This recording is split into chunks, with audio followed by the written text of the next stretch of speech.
My name is John and I am 52 years of age. My wife's name is Serena, who is 47 but looks much younger. She's a beautiful woman, tall, has long black hair, pale skin, and a great body. She maintains her looks by working out and eating well. We've been married 24 years with our 25th anniversary coming up in a month before the discovery. We have 2 boys, Michael and Ben, both married and just starting families of their own. Both have remained geographically close to us, and we see them often. I work for a drug manufacturer in New Jersey that produces some ethical drugs, but we also make generics, and we are one of the largest manufacturers on the East Coast. The FDA closely monitored us, and it was critical that all drugs were accounted for at all times. Recently, our FDA inspector found some discrepancies in our paperwork, and our audits were more frequent now and would continue that way until he decided we had our house in order. Because of my position as VP of Compliance, I've been working very long hours and traveling twice a month for the past 8 months to our warehouse many miles away to show a presence. When he inspected our drug inventory,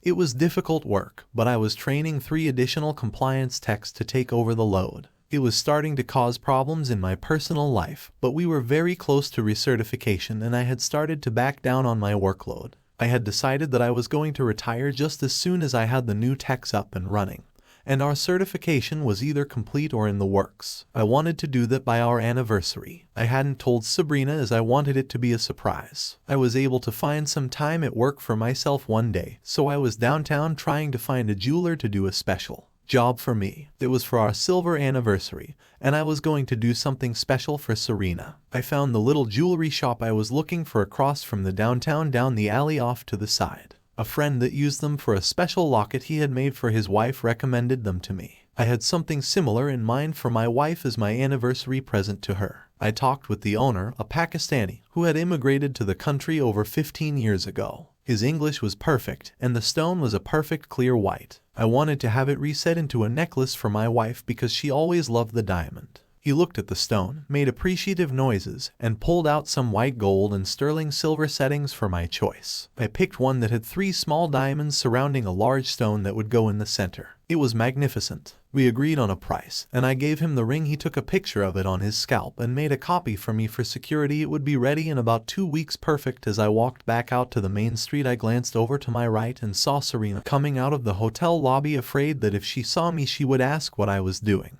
I ducked back into the alley and watched as she hailed a cab. I was surprised since I knew of no plans on her part to come downtown and certainly no plans that involved the hotel. As I watched, I saw Bill exit the hotel and come up to her side. He said something to her and she laughed. She got into the cab and left as Bill walked away. Bill was my close friend. He and I had met when I first joined the company and he was our realtor. We became friends and he and his wife Sally were frequent visitors to our home.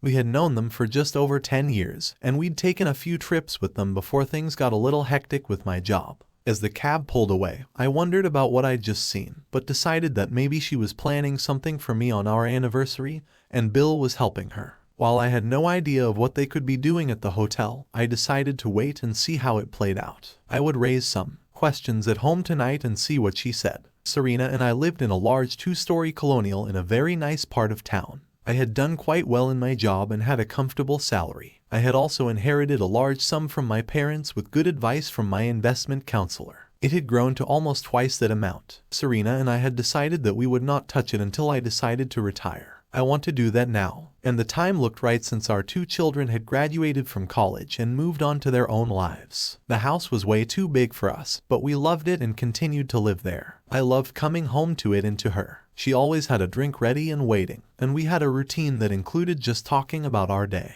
I thought tonight might be very interesting, so I walked into the kitchen from the garage and put down my briefcase. I shed my jacket and tie and put them in a hanger in the hall. As I made my way into the room we called the library, even though it had few books, I found Serena waiting as usual. We greeted, and she asked how my day went. I responded that it was very productive, and I was able to take care of some things I wanted to get done, and that I finished all of my work for my upcoming trip to where the warehouse was located. She said she was at home all day and just did some cleaning and straightening up. I was immediately alerted to her comment about staying home all day. Why would she say that when she was downtown? Just about lunchtime. She was not very good at lying, so I decided to push it and see her reaction. I asked if she has seen guilt lately, that I needed to tell him something about a question he asked me on some drugs and I thought he was coming by. She said she hasn't seen him since we went to their place, which was about a week ago. Now the lies were beginning to compound. At this rate, she was going to make a mistake if I pushed it. So I decided not to. I was far too concerned at what I began to suspect was happening. Serena and I had not made love for over 6 months. I tried to initiate it several times lately,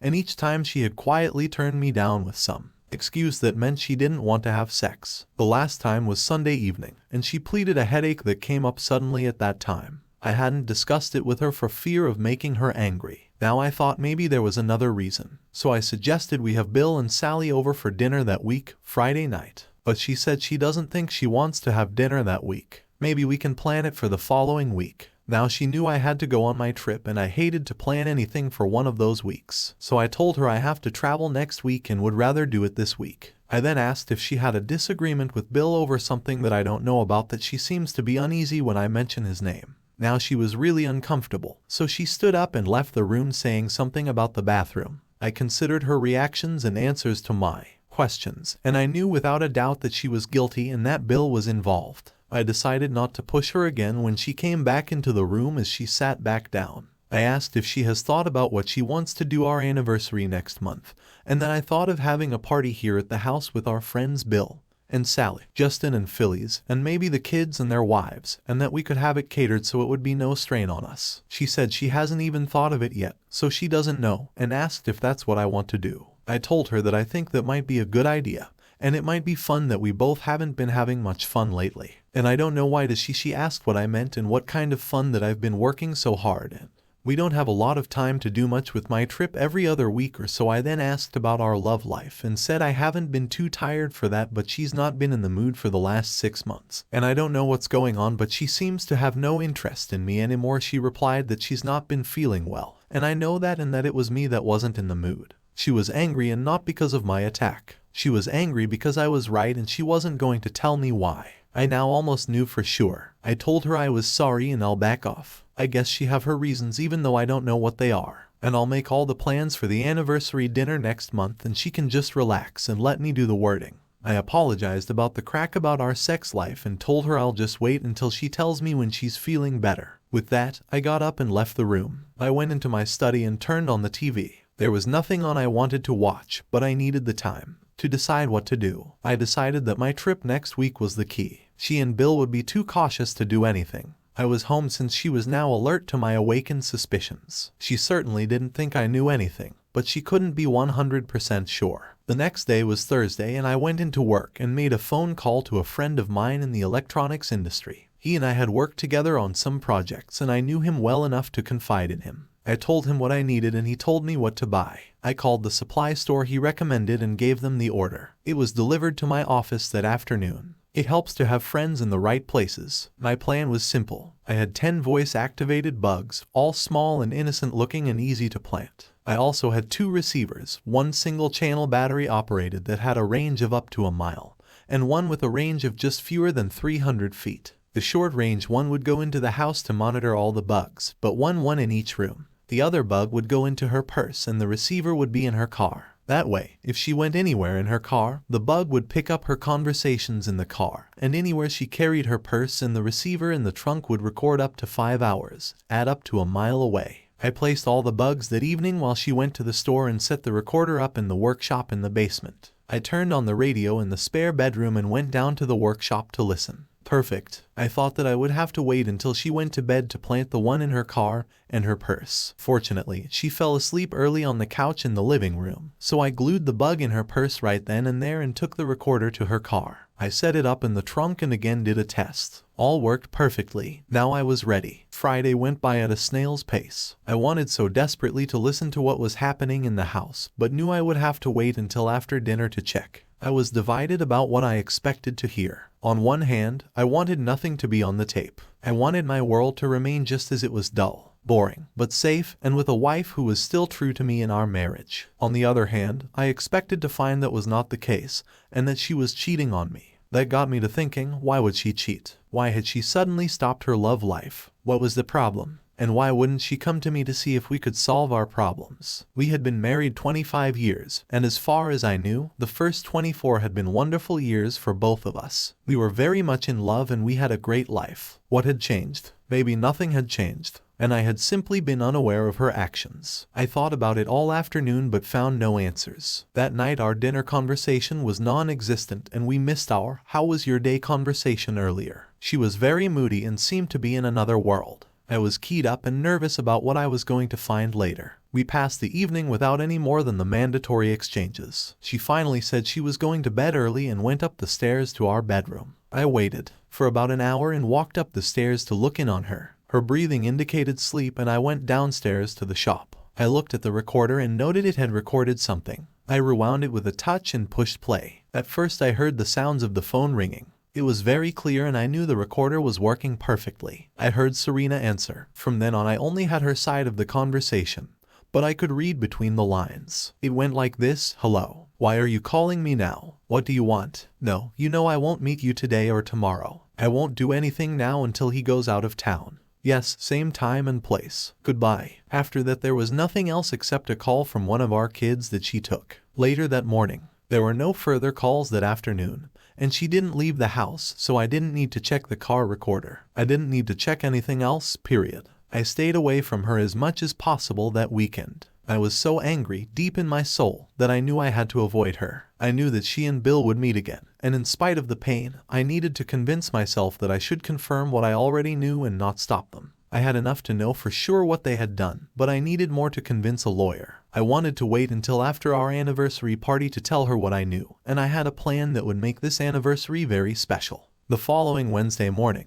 I told her I had postponed my trip and would be traveling next week, but that it would be a short trip, and I wouldn't leave until late morning and would be back by dinner. I then told her I wanted to do some things to get ready for the party and will be back later. I watched her smile at me and say something about looking forward to the party. She waited for another hour before she finally went to the phone to call Bill. I didn't bother to listen since it was being recorded. I'm sure they made plans for a different time. The day went very well since I was in a great mood and I found myself singing. I rarely have felt so good and it caught me by surprise to find that this was likely the end of my marriage. And why did I feel so good about that? That thought cooled me down and the pain returned with a vengeance. I wondered what I was going to do next. I went to the basement and rewound the tape for that day and pressed play. I heard Serena's voice as she called her lover Bill. It was something like this: "Hello, he just told me that he would be changing his schedule for next Wednesday. He's leaving later and he'll be home earlier. We can still meet at lunchtime, but I have to be home early in case he's home earlier than planned." I don't know why he changed plans. He didn't say other than to do some things for the anniversary party. I don't think he knows anything. You would certainly tell me if he did. He wouldn't keep it to himself. I don't know, but I meant it when I said that. We have to end this. He may not have to travel much anymore. We will have to talk later. The rest of the conversation was just like this, with nothing worth keeping on the tape. I arrested and reset it to 0. So Serena was going to end it, but it was already too late. I was hurting again as I walked back upstairs. I would keep listening and go from there. For the next 2 weeks, I kept to my plan. She and Bill kept their meeting for that following Wednesday. I couldn't wait. When I came home and went out to her car while she was setting the table for dinner, I got the recorder out of the trunk and took it downstairs. I checked the counter and noted that there was 2 hours of tape used. I was sure that it would be very interesting. I couldn't wait till I could listen to it. After dinner, I told her that I was working on some things downstairs and would only be about an hour. She just nodded, since I usually spent very little time there anyway. She was just sitting down for her usual evening knitting. I listened to the tape and was rewarded with an hour of them ducking each other and her, doing some things that I considered to be low-key, but apparently she enjoyed it. It seemed that Bill was as unimaginative as he was stupid. I listened to the first part closely and then let the rest of it go as more of the same. What I heard was actually rather dull. For the next few minutes all I could hear was some grunting and groaning and the bed squeaking as they went at it. I listened as my heart grew heavier and I listened to the sound of my marriage going down the drain. I could never forgive this from either of them. The tape continued for almost a half hour as they continued in the same vein. I couldn't understand what she was getting out of this. Our sex life was far more interesting than what I heard that day. At times she actually sounded like she didn't even want to be there with Bill. I shut off the recorder and rewind the tape to be safe. I dubbed it and kept one copy in my safe downstairs and the other copy in my briefcase. I thought I would extract some excerpts from some of the phone calls in that meeting and make a demonstration tape for later. I went back upstairs and tried to go on with the evening as usual. I felt pain just being in the same room with her. I looked at her several times, but she looked perfectly normal. I guess she was now so used to cheating on me that she felt nothing when we were together. There was one surprising thing that happened just 3 days before the party. As I listened to the tapes that evening, as usual, I heard the sound of the doorbell ring. Bill came to the house, but I only heard some of the conversation since Serena kept him at the door. She was yelling at him and kept saying, "No, not here, not in my home, never. Anyway, I told you we were through." This continued for a few minutes and I finally heard the sound of the door slamming and Serena storming back into the house, cursing out loud. Sounded like Bill was wanting more and more, and she didn't agree. During those weeks I contacted my lawyer and made sure the divorce papers were ready. I maintained my silence to her. I spoke only when I had to and tried to avoid any time alone with her. She finally noticed my reticence and commented on it a week before the party. She said, "I haven't said much to her lately," and asked if something was bothering me and if she did something wrong that made me mad at her. I told her I don't know and asked her if she thinks she's done something that would make me mad. She said, "Of course no," and asked why I would think that. I said, "I told you some time ago that we had some problems, but you wouldn't talk about them. You just got angry and yelled at me. That's been your answer for everything. Yelling. I just hope you haven't done something stupid to get back at me or to try to hurt me in some way." She started to respond, but couldn't get the words out. She finally broke down and started to cry. I told her I'm sorry if I made her cry, that I was just letting off steam and I know she wouldn't do anything like that. And I trust her with all of my heart and soul. I told her I love her too much to ever hurt her and I hope she believes that. She just wiped her eyes and looked at me sadly. She didn't say anything to answer me and remained quiet. She finally went to the kitchen and the subject was forgotten. We spoke a little after that and things remained tense between us. As for the anniversary party, it was planned for Friday night, a day before our actual anniversary. Friday was best for most of our friends and for our children. It was catered, so we had little to do other than dress for the party. We were together in our master bedroom about an hour before the party. I had decided to end my avoidance that morning in anticipation of this day. I asked if she was going to wear the beautiful blue dress I bought for her the previous year. They love her in it, and it shows off all of her charms, both in front and in back. I did love her in that dress. I bought it for her when she saw it in a window and commented on it. I bought it the next day and she was thrilled. She said she planned to and that she loves it too, although she didn't look as nice in it as I say she does. But I bought it for her, and this is our anniversary, so she thinks it's appropriate.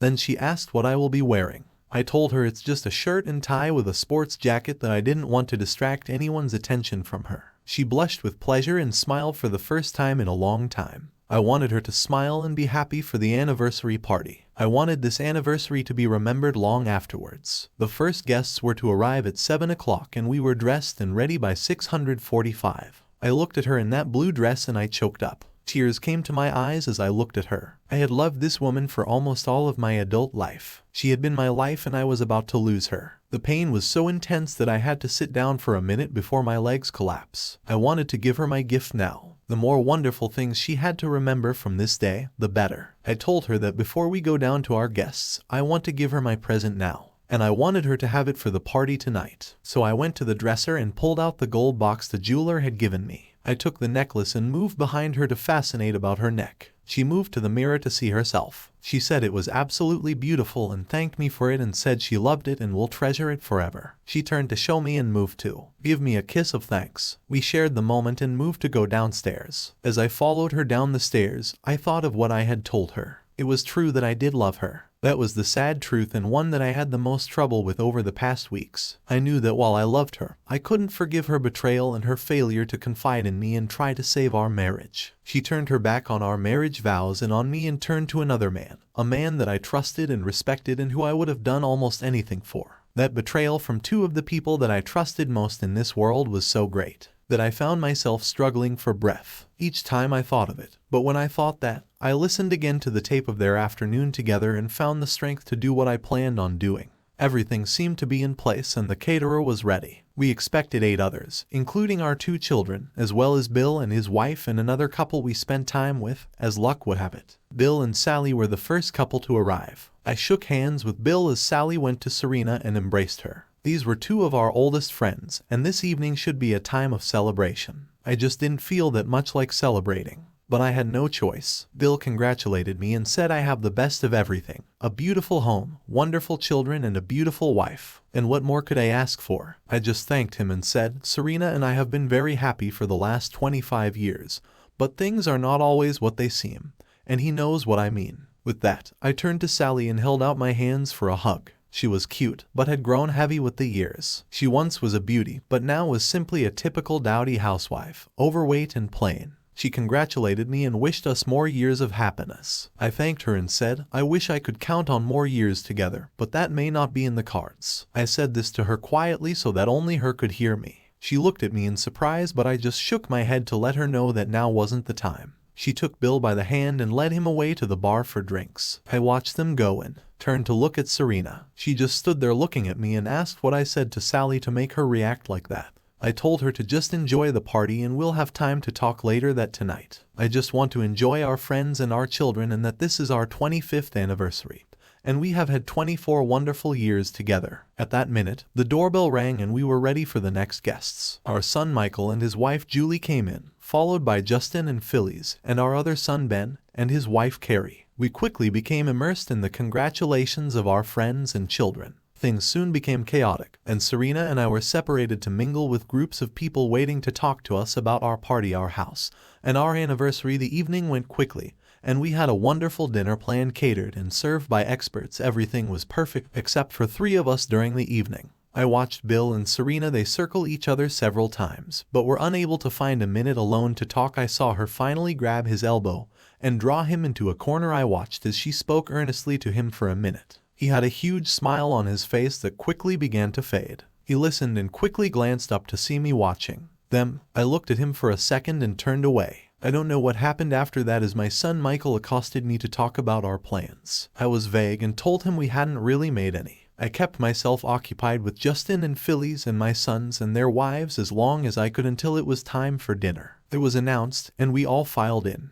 I held back until Bill and Serena had both entered. Seating arrangements had already been made, and my daughters-in-law flanked me on both sides, while our sons surrounded Serena. It was a wonderful dinner. After dinner was finished, I stood up to give a toast to friends and family. I had planned my speech carefully for this occasion. I tapped my knife against my wine glass for attention. Once all faces were looking toward me, I told them I wanted to take this time to thank all of them for attending this very special occasion. I used the opportunity to raise a toast to everyone in attendance. Finally, I said, I want to raise a toast to my beautiful wife, Serena. Everyone looked toward her direction, so all backs were toward me as I deliberately set my glass down without sipping. Only Serena could see me. After the dinner was complete and people were sitting around in the family room talking with dessert, Bill came over to me. He looked concerned. He said he didn't know what's got me upset, but Sally and Serena have both asked him what's up with me. I told him nothing was bothering me.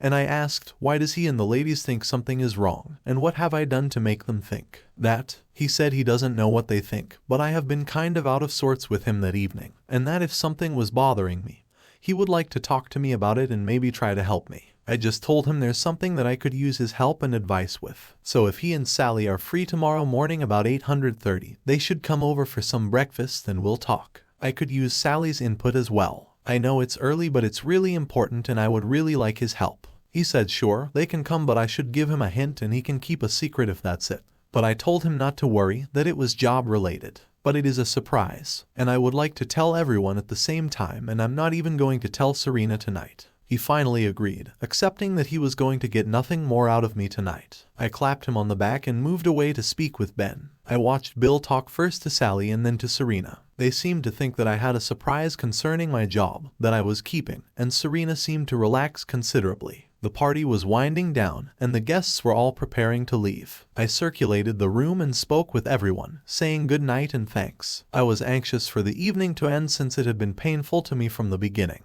It represented a life that no longer existed. Bill and Sally were the first to leave, followed by Justin and Phyllis, and then Michael and Julie. My youngest son Ben and his wife Carrie were the last to leave, and they spoke with Serena and then left just before Bill and Sally left. Sally came over to me and said, if I want to talk before tomorrow, I should please call her, and if there is a problem, she's willing to help with this. She gave me a hug while Bill looked on saying nothing. I thanked her and said, I certainly will let her know if I need someone to talk to. I then told her I'll see them both tomorrow, and she nodded and left. Her simple statement of caring caused me more pain at that moment than anything Bill and Serena had done. The problem with all affairs is that innocent people are always the ones to feel the pain the most. I had made arrangements with the caterers to take away any perishables and come back about 10 the next morning to clean up. They were just finishing up when I walked into the kitchen. I looked around for Serena, but didn't see her. I asked after her and was told that she had said goodnight and gone upstairs. I waited a few more minutes till they left and then turned out the lights. I had a few things to do in the den and then I went upstairs. I walked into our bedroom and saw Serena still dressed, sitting in one of the 2 chairs that comprised our sitting area. I walked over to the other chair and sank down heavily. I looked at her and felt nothing but pain. No anger, no desire for revenge, just deep crushing pain with difficulty. I smiled at her and said that I thought the evening had gone well. She returned the smile, but I could see the concern on her face. She asked if she could ask me something that concerns the party, and I told her to go ahead, that she's always free to do so, and that a husband and wife shouldn't keep secrets from each other. She asked why I set my drink down when I made my toast to her at the party. I told her I don't know and asked what she thinks. She said she really don't know and I haven't said anything to her about doing something wrong. Then she asked if she has displeased me in some way. Once again, I said, I don't know. Then I asked if there's something she has done that would make me angry with her. But she said no and that she just tried to think of what it could be. But she just don't know what's wrong. I told her I'm sorry, but I don't quite believe her. And I think there are some very serious problems in our marriage. But I am too tired to talk with her about them tonight, and I'm going to sleep in the guest room and we could talk the next day. With that, I rose and walked down the hall to the guest room before I lost my own composure. I had earlier moved some things in there, so I went in and closed the door. I had never slept in the guest room in all the years we had owned the house, nor had I ever locked my loving wife out of my bed. The pain of doing that was almost more than I could stand. I checked my briefcase for the things I would need the next day and found them all present. I undressed, turned out the lights, and lay down on the bed, knowing I wouldn't sleep much that night. About an hour later, I heard a small knock on the door and Serena's voice asking me if she could come in. She knocked again, but I didn't answer her, and she eventually stopped and went back to our bedroom. I lay there with tears finally coming, and I fell asleep dreaming bad dreams. I awoke at my usual time of 6:45 but decided to stay in bed a while longer. I usually got up and was downstairs by 7:15 for breakfast, but I wasn't hungry that morning. I had no appetite. I remained in the room until I heard her go downstairs and then went into the bathroom. I went back to the room and remained there until almost 8:15 and then went down with a heavy heart to face her. When I walked into the kitchen, she was sitting at the kitchen table, not moving or looking up as I entered with false bravado. I said, "Good morning, is there any coffee? I could really use a cup with that." I walked over to the machine and poured a cup of coffee that had already become rather thick. It had been made hours ago and was now bitter, but I drink it anyway since it seemed appropriate with my mood. She still hadn't said anything, so I walked to my seat across from her with the morning paper and my cup of bitter coffee and waited for Bill and Sally to arrive. I didn't tell her they were coming, so it would be a surprise to her when they showed up as I folded my paper ready to read. She looked up at me and asked in a very quiet voice if I suspected her of something and if that's what this was about. I saw now that she had been crying, but I really didn't want to get into it until her lover was here. But if they weren't on time, I couldn't avoid it. I was just about to say something when the doorbell rang. She looked up in surprise and wiped her face before going to the door. She opened it to see Bill and Sally standing there in a surprised tone. She asked what the couple was doing here at this time of morning, but Bill answered that I was the one to ask them to come over last night. He was surprised that she wasn't expecting them. I think Sally noticed her and asked if she was all right, that she looked like she'd been crying, but she said she was fine and welcomed them in. She came to find me to see what I had done, and asked why I invited Bill and Sally this morning and what was going on without answering her. I walked into the hallway to see them and welcomed them in a booming voice once everyone was seated. Bill and Sally sitting side by side on the couch and Serena sitting in her favorite chair, looking frightened. I walked over to my briefcase and pulled out 2 8x10 manila envelopes. I moved with them to the center of the room and faced all 3 of them. I told them, "I have given this a lot of thought and I have some surprises for each of them." I said, "I've been working some very long hours and traveling more than I should have, but I felt it was necessary and that there were a lot of people depending on me and I couldn't let them down. But I hired 3 new guys and they are finally able to handle the job by themselves. It has been my plan to retire just as soon as I felt I could leave, and that time is now. and that a week I resigned from my job and told myself it's time to rest. Serena then asked why I didn't say anything about it, that she would have supported my decision and that she knew that my job was getting me down. Bill chimed in as well and said, I don't have to work for a company that doesn't care about what's best for me and let them try to do without me for a while. I told them I'm glad to see that they both support my decision and that I was planning on taking my wonderful wife on a trip, beginning on our 25th anniversary, and that I had booked a flight to Miami and from there we would pick up a sea cruise. Serena then asked, I meant by I was planning on taking her. I paused a moment. This was it. There would be no turning back once I did this. That was when I dropped the bombshell. I told her I just thought that it would put a strain on her meetings with Bill at the hotel on Wednesday afternoons if she wasn't going to be here immediately. All three faces were fixed on me now, and this was the moment of truth. Now that was out in the open. I walked over to the table and pushed the play button on the recorder sitting there. I had made a tape with excerpts of their conversations. I thought the first few words of their last Wednesday meeting would be most appropriate from the small speakers. We heard Serena's conversations with Bob. I turned the tape off and watched the faces of the three people staring at me. She looked like I had just slapped her across the face. She went still and her eyes wide open. I had never seen her as pale as I did then. She fell down into the chair with her hands over her face. I heard her say in a soft voice, "Oh please God no." I looked to Bill and saw a look of shock on his face as well. But more interesting was the look on Sally's face. She was furious. Serena was now sobbing openly and she was looking at me with eyes filled with tears. She asked how long I've known and said I should let her explain herself. Sally jumped up from the couch with a look of anger and fury on her face. Bill also stood and turned to Sally just as she let him have it. She slapped him with her open hand as hard as she could and just glared at him as he staggered back. The smack sounded like a crack of thunder. Sally was on a roll and Bill looked as though he had just swallowed something rotten. She turned on Serena with real venom and said she has just ruined 2 marriages, and that Bill is a lousy lover. Anyway, I decided I had better get back into the conversation before Sally killed somebody. I asked Bill to get out of my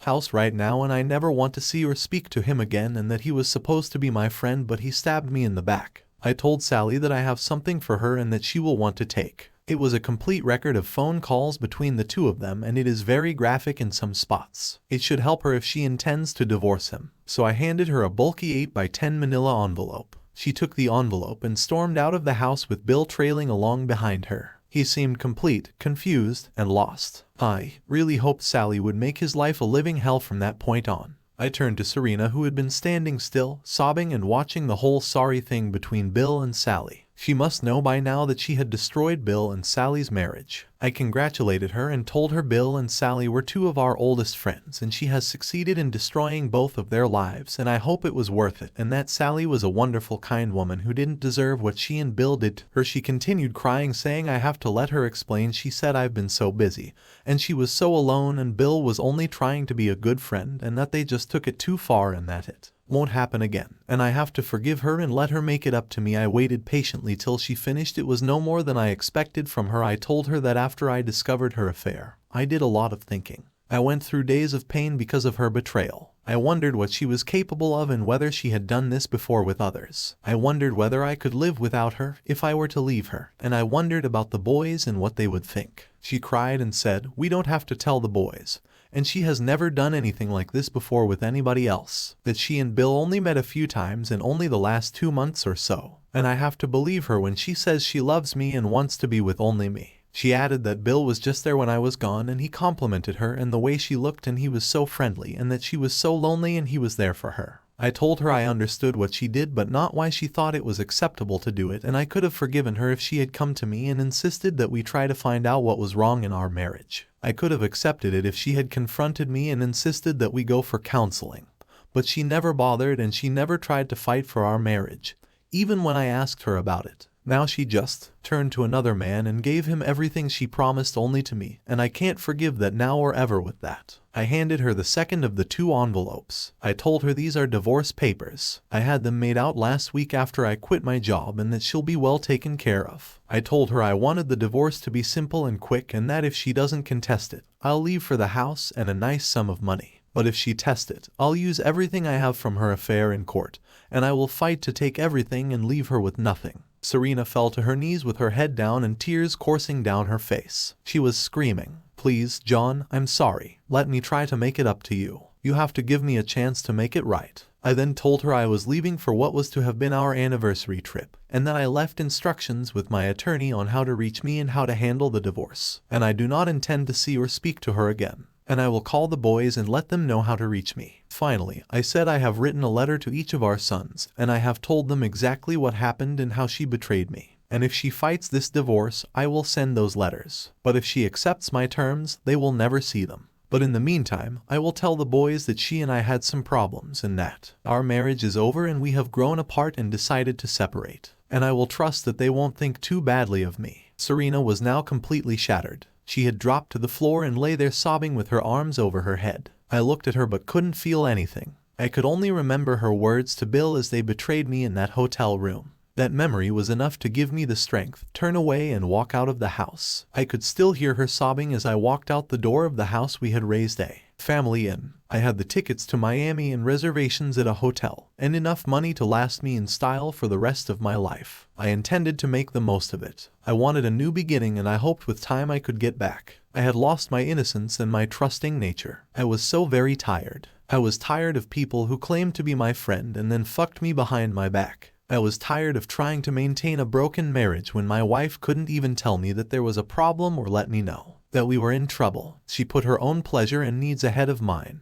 She ducked another man for reasons only she knew. I was tired of expecting trust from those I loved. None of them had been honest and none deserved my trust. I had treasured my friendship with Bill and he betrayed me without a thought. I had always thought that my love for Serena was unconditional. But I found out differently. You can't love unconditionally when the other person changes the rules. I shut the door on 25 years of my life and walked out to my car and drove off to begin the second half of my life. The first half had not been all bad, but it had ended badly. Maybe this time would be different. I had no idea of what I would be doing in the future, but I was certainly a different person. I had learned some valuable lessons. No longer trusting, no longer taking things for granted, no longer working for someone else's benefit. I would take care of myself from now on and let others take care of themselves. As I pulled out of my drive for the last time, I looked back through the rear-view mirror to see Serena run out of the house, look at my departing car, and then collapse in the driveway. I slowed the car to watch as I felt some sense of pleasure. Maybe she had really cared. Maybe she cared enough to feel the pain that I had been living with since I found her out. I took my foot from the brake pedal and pushed on the gas. My future was waiting. In the end, our divorce was finalized and everyone got what they deserved or not. Sally and Bill didn't come to a resolution either, and I still keep in touch with her occasionally. And that's the story of how my marriage of 25 years came to an end. Thanks for watching. Please share and subscribe to the channel for more stories like this. Take care.